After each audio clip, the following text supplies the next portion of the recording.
Controversy this morning over a business in Westchester that's using loudspeakers to drive away homeless people. KTLA's Jennifer McGraw is live in Westchester with the details. Good morning. Hi, Eric. Good morning. Well, the sound certainly is annoying when it's playing. There's about 3 different sounds. One of them is a cricket. The other one is clamoring of sorts. And here's why. This is an industrial park, so you wouldn't think you would have these loudspeakers out here. But they say it's due to the row of people that live in the RVs along the side of this building. In fact, we had a photog out here early this morning listening.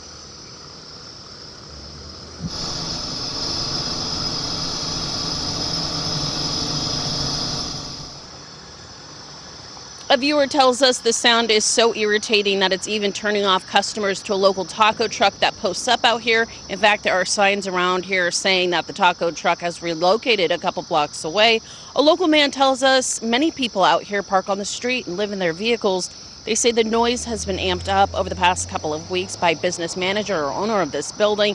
And for those who sleep here, the sound is driving them nuts. This thing goes on all day and all night. I can't sleep.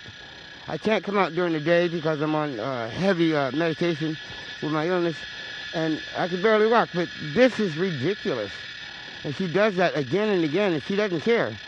And her people come by, and they're just really mean. This is definitely a violation of our rights.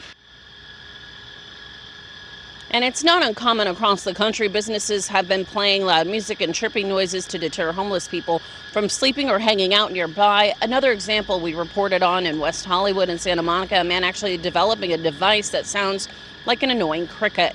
He makes and sells them for roughly $400. Back out here live, I reached out to the company for a response and I haven't heard back yet. We're live in Westchester, back to you in Hollywood.